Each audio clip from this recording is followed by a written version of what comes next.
नमस्कार दोस्तों। तो जिस टॉपिक पे आज हम चर्चा करने वाले हैं वो ये है कि हाँ जी, अगर आप फ्रीलांसर हैं, अगर आप किसी तरीके की फ्रीलांसिंग करते हैं, चाहे वो एक्स अमाउंट या एक्स डिटेल में किसी भी तरीके से है, और आप इंडिया से बाहर से क्लाइंट ले रहे हैं और उनसे पेमेंट्स ले रहे हैं as PayPal, as Stripe, as anything, Razorpay और एनीथिंग, किसी भी पेमेंट गेटवे के थ्रू, तो अगर आपने आज तक अपना रजिस्ट्रेशन नहीं कराया है तो आपको ये वीडियो जरूर देखना चाहिए। क्यों? क्योंकि इस वीडियो के थ्रू हम आपको जागरूक करना चाहते हैं कि जो भी काम आप कर रहे हैं उसमें क्या दिक्कतें आ सकती हैं, क्या लीगल इम्प्लीकेशन बनती है, और कहाँ कहाँ आपकी गलती हो सकती है।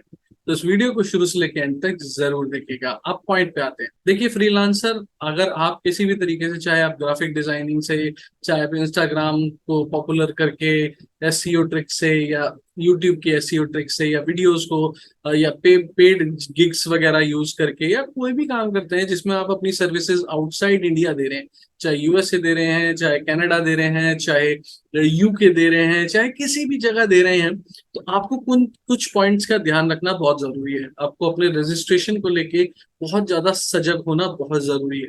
तो पहला पॉइंट तो मेरा ये है कि हाँ जी, अगर आप किसी भी तरीके से ऐसे रजिस्ट्रेशन नहीं कराते तो आपकी जो इनकम है वो पहले पॉइंट में क्लब होती है आपकी जो पर्सनल इनकम है उसके साथ। क्योंकि जो भी पेमेंट आ रही है आप वहां से ले रहे हैं, आप अपने सेविंग अकाउंट से ही किसी और को पेमेंट कर देते हैं, चाहे वो आपके कजन्स हो, चाहे जिनसे आप काम करवा रहे हो, या आपके कलीग्स हो, या आपके पेड कॉन्ट्रैक्ट वर्कर्स हो जिसके थ्रू आप काम करा रहे हैं। कई ऐसे लोग जो होते हैं जिनको पेमेंट आती है बल्क में, मोर देन अ मंथ, मतलब ये मान लें कि हाँ जी 2 लाख, 3 लाख, 4 लाख, 5 लाख के करीब। तो एक बात याद रखिए, ये जो आप कर रहे हैं ये टोटली लीगल तो नहीं है। क्योंकि एक टाइम पे जब आपको गवर्नमेंट आइडेंटिफाई कर लेगी, या सपोज अथॉरिटीज या बैंक्स आइडेंटिफाई कर लेंगे, तो ऑब्वियसली बात है आपके लिए लीगल इम्प्लीकेशंस शुरू हो जाएंगे। तो लीगल इम्प्लीकेशन से बचने के लिए आपके पास क्या ऑप्शन है? देखिए, आप अपने आप को रजिस्टर्ड जरूर कराइए। चाहे आप अगर सिंगल पर्सन है तो 1 पर्सन कंपनी बना सकते हैं।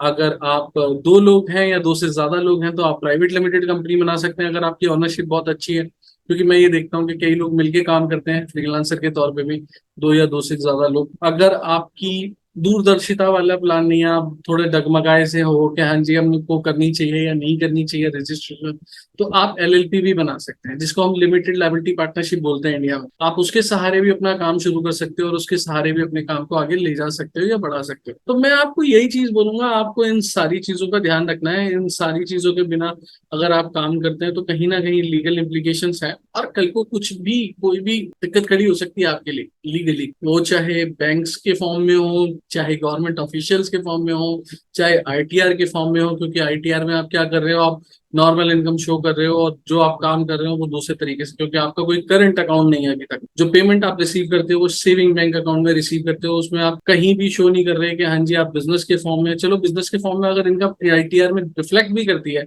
तो आप उसको करंट अकाउंट से तो ले ही नहीं रहे। दूसरी चीज, आपका कोई रजिस्ट्रेशन नहीं है वैलिड, सिर्फ इंडिविजुअल रजिस्ट्रेशन है। इंडिविजुअल रजिस्ट्रेशन में होता क्या है, आपकी पर्सनल इनकम जो है वो क्लब हो रही है, लोगों को ये नहीं पता चल पा रहा है। अथॉरिटी अगर देखना चाहेगी तो कैसे पता करेगी कि आपको, आप तो उसमें सब हेड्स में या उसके थ्रू, सीए के थ्रू अपनी आईटीआर भर देते हो। तो मेन जो आपको क्रक्स है, जो हमारा भी क्रक्स है, वो यही है कि आप अपने बिजनेस को रजिस्टर कराएं। अब मैं अगर सिंपल फॉर्मेट्स में बोलूं, आप अगर सिंगल पर्सन है तो मैंने बोला था 1 पर्सन कंपनी।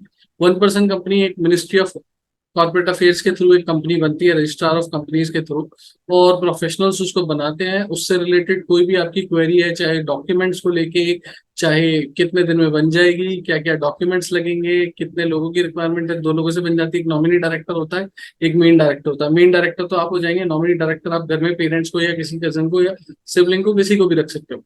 दूसरी चीज, जब हमको 2 से ज्यादा लोग होते हैं तो हमको कई चीजें देखनी पड़ती है कि हाँ जी, हम अपनी ओनरशिप किसी और के हाथ में नहीं देना चाहते।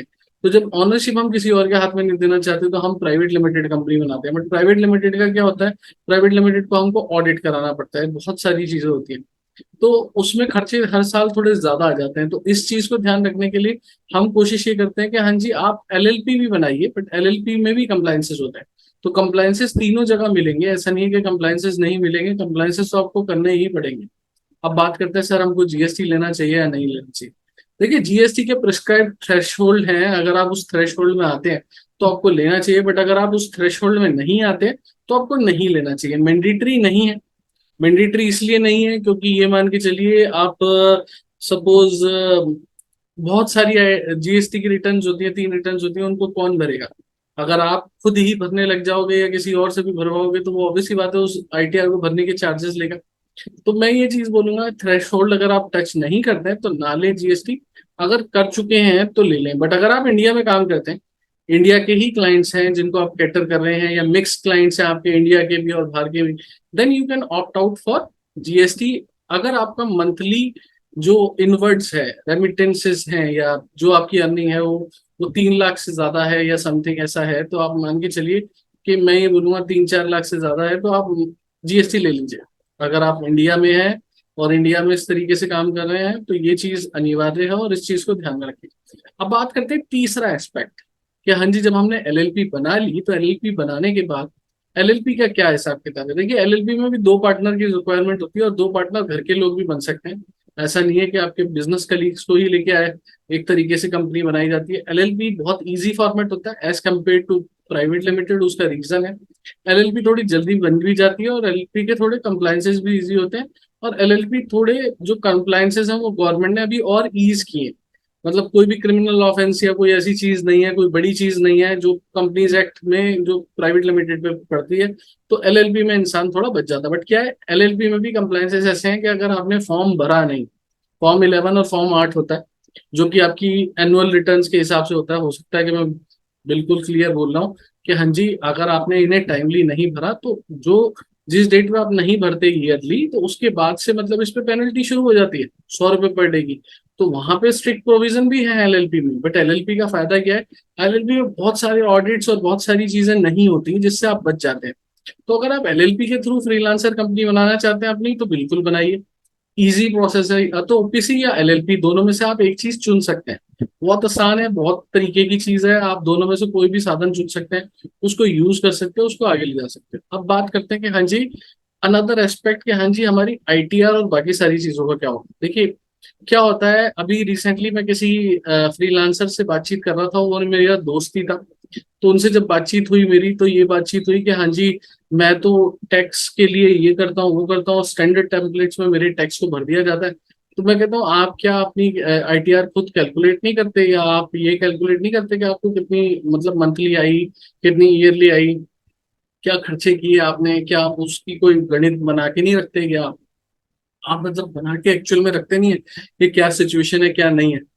तो उन्होंने मुझसे एक चीज बोली कि हाँ जी, सिंपल से एक एस्पेक्ट है कि हाँ जी, हम तो अपने सीए को दे देते हैं पर इन सारी समस्याओं से भाग लेते हैं। तो मैंने उनको बोला, मैंने कहा देखो, जो सीए हैं वो बहुत कॉम्पिटेंट है, मैं मानता हूँ। बट क्या है, सारी चीजें अगर किसी और को दे देंगे आप, चाहे वो सीए हो, सीएस हो, एडवोकेट हो, कोई भी हो, तो क्या होता है, इंसान अपने हिसाब से चीजों को चलाता है। अब वो हर किसी का एक नया तरीका हो सकता है, एक नया एस्पेक्ट हो सकता है। तो मैं ये बोलूंगा कि आप अपनी आईटीआर को भी ऐसे बंदे से करवाइए जो कि एक्सपर्ट हो, क्लियर, बहुत ही इजी तरीके से, बहुत ही बेहतरीन तरीके से जो काम करता हो, बहुत ही बिल्कुल पारदर्शिता के साथ, सिंपल वे में, बहुत सारी चीजों में। ऑल्दो वो टाइम लेगा, पैसे भी लेगा आपके साथ अगर जद्दोजहद करेगा इनकम के ऊपर, बट वो आपको हर पॉइंट पे ऐसा सशक्त कर देगा कि हाँ जी, आप बिल्कुल क्लियर और स्ट्रांग हो जाओगे। अब बात करते हैं हाँ जी लास्ट एस्पेक्ट की, सर हमें कोई और रजिस्ट्रेशन या लाइसेंस लेने की जरूरत पड़ेगी? देखिए, आप तीनों एस्पेक्ट्स में से कुछ भी ले सकते हो, ओबीसी, प्राइवेट लिमिटेड, एलएलपी।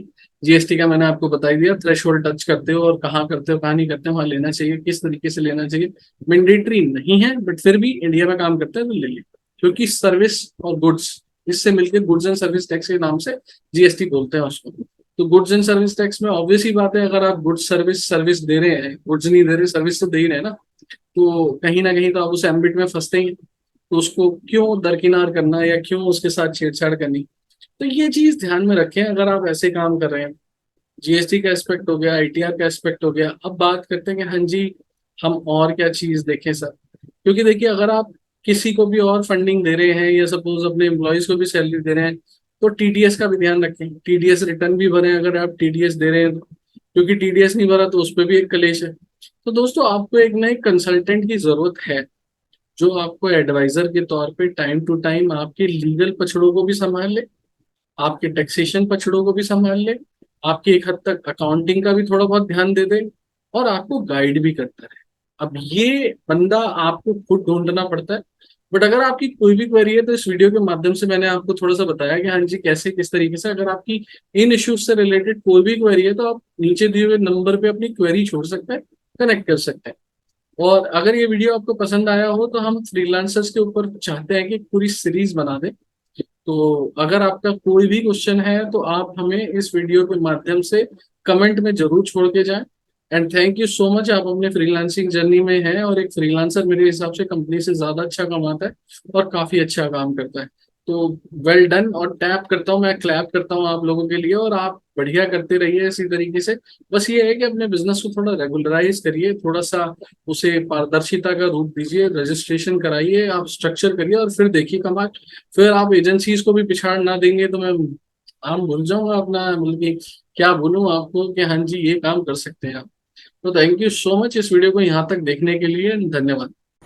दोस्तों ये वीडियो कहीं से कहीं तक किसी भी तरीके का एडवर्टीजमेंट ना है, ना इसे माना जाए ना इसे समझा जाए, सिर्फ एक ट्यूटोरियल वीडियो है नॉलेज पर्पसेस के लिए। Thank you.